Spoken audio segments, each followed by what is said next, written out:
जबरदस्ती मेरा नाम लिखवा दिए थे क्योंकि वो मुझसे पैसे की डिमांड करते थे और मैंने पैसे देने से हमेशा मना किया क्योंकि पैसे वो देते हैं जो गलत काम करते हैं। मेरे द्वारा किसी तरीके का कोई गलत काम नहीं किया गया था। कोडीन कफ सिरफ मामले में एक नया मोड़ आया है। इस गिरोह के मुख्य तस्कर, इस गिरोह के मुख्य माफिया, इस गिरोह के किंग पिन रहे शुभम जायसवाल, जो कि भाग चुके हैं, उन्होंने एक वीडियो जारी किया है। वह इस वीडियो में साफ कहते दिख रहे हैं कि वह बेकसूर हैं। कुछ अधिकारी, कुछ ड्रग इंस्पेक्टर्स, कुछ ड्रग अधिकारी उनसे पैसे की डिमांड कर रहे थे क्योंकि यह निर्दोष हैं। इस वजह से इन्होंने पैसे देने से मना कर दिया और इसी वजह से इन्हें फंसाया जा रहा है। शुभम जायसवाल का कहना यह भी है कि जो ये दवा बेचते थे वह फेंसिडिल कफ सिरप है, जो एबॉट हेल्थ केयर मैन्युफैक्चर करती थी और वो सिर्फ एडल्ट के लिए इस्तेमाल होती थी। और जिस कफ सिरप से बच्चों की मौत हुई है वह कोल्ड ड्रिफ्ट कंपनी की है, कोल्ड ड्रिफ्ट नाम से बिकती है, उस कंपनी की है। शुभम जायसवाल अखिलेश यादव से कह रहे हैं कि इस पे राजनीति ना की जाए, इस पे स्पष्ट निष्पक्ष जांच की जाए। आगे इस वीडियो में देखिए। दिए थे क्योंकि वो मुझसे पैसे की डिमांड करते थे और मैंने पैसे देने से हमेशा मना किया क्योंकि पैसे वो देते हैं जो गलत काम करते हैं। मेरे द्वारा किसी तरीके का कोई गलत काम नहीं किया गया था। ड्रग डिपार्टमेंट्स के बड़े अधिकारी जो हैं उन्होंने जबरदस्ती मेरा नाम वहां फोन करके लिखवाया। बनारस में ड्रग डिपार्टमेंट्स के अधिकारी मेरा नाम जबरदस्ती फोन करके लिखवाया लखनऊ से। इस वीडियो में दिख रहा यह शख्स कोडीन कफ सिरप मामले का मुख्य सरगना है, शुभम जायसवाल। नहीं हो रही, क्यों नहीं हो रही आप बताइए। गाजियाबाद में माल पकड़ा गया।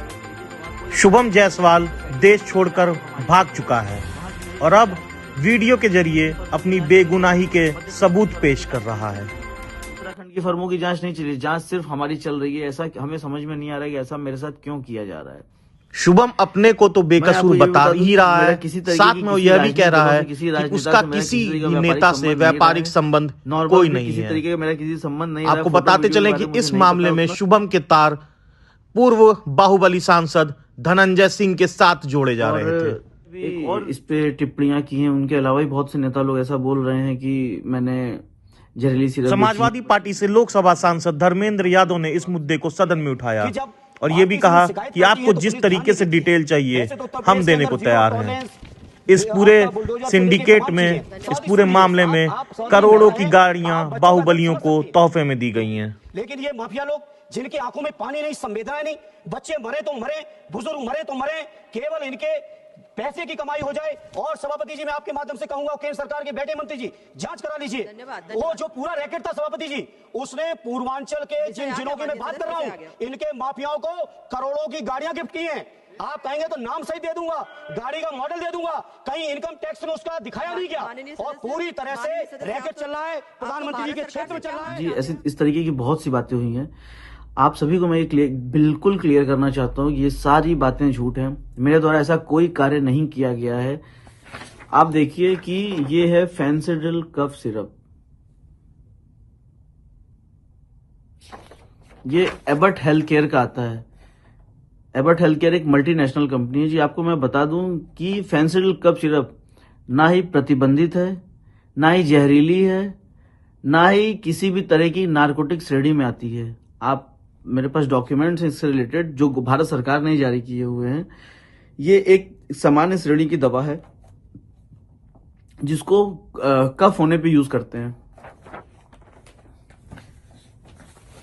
आपको मैं ये भी दिखाना चाहता हूं, जो बच्चों की मौत हुई थी,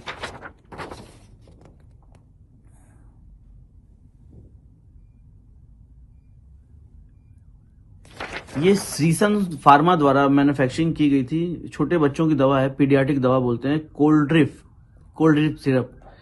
ये इन दवाओं को पी के बच्चों की मौत हुई थी। इसमें उतना डिटेल मुझे नहीं पता है, बट वो दवा और फेंसिडिल और ये कोल्ड ड्रिफ्ट दोनों डिफरेंट दवाएं हैं। इन दवाओं से मतलब फेंसिडिल से किसी बच्चों की मौत नहीं होती क्योंकि वो बच्चों के लिए सिरप है ही नहीं है, वो अडल्ट्स के लिए है। और बच्चों की सिरप अलग आती है जो कि ये है जिससे बच्चे पी के मरे थे। तो माननीय अखिलेश यादव जी, माननीय नेता, मैं आप सभी को ये बताना चाहता हूं कि कृपा करके इस तरीके की राजनीति ना करें और ना ही लोगों को आप भ्रम में डालें कि यूपी में या बनारस में ऐसी सिरप बेची गई जिनसे बच्चों की मौत हो गई थी। जी आपको मैं बता दूं कि फेंसिल कफ सिरप की जो मैन्युफैक्चरिंग होती है, मैं आपको पूरा डिटेल बताना चाहता हूं कि इसको भंडारण, आपको तो पहले बता दूं किसी तरीके का ऐसा गवर्नमेंट का कोई रूल नहीं है कि इसकी कोई लिमिट है, इसको भंडारण करने की लिमिट है या इसको क्रय विक्रय करने की लिमिट है। इसकी बेचने की विधि हमने काम करने से पहले ड्रग डिपार्टमेंट में RTI डाला था, जिससे हमें रिप्लाई आया था। इसको बेचने का तरीका उन्होंने ये बताया था कि लाइसेंस धारियों को माल बेचना है, और उनका सारा भुगतान जो है, जो उससे रिलेटेड पेमेंट है, वो सिर्फ बैंक से ही करना है। ये हमें उन्होंने डिटेल दिया था।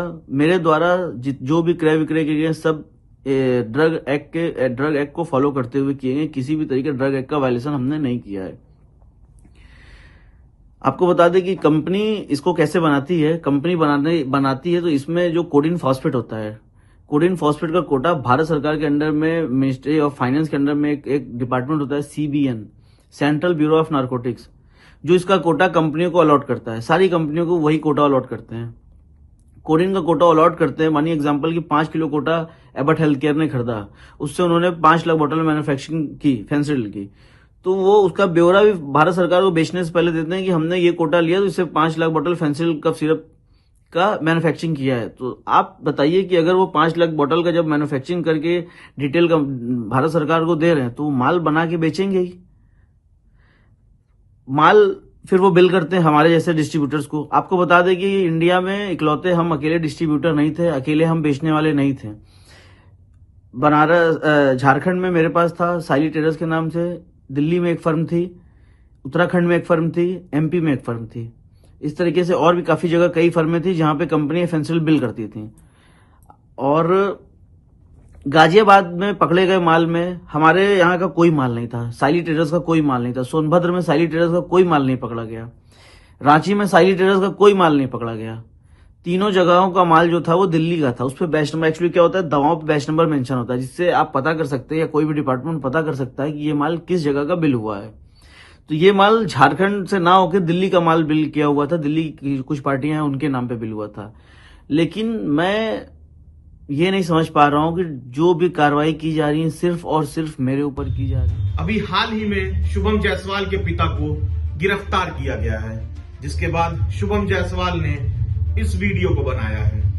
वो अब इस वीडियो में अपने आप को पूर्ण रूप से बेकसूर बता रहे हैं। जैसे लग रहा है कि बिना किसी सबूत के, बिना किसी संलिप्तता के उनको फंसाया जा रहा है।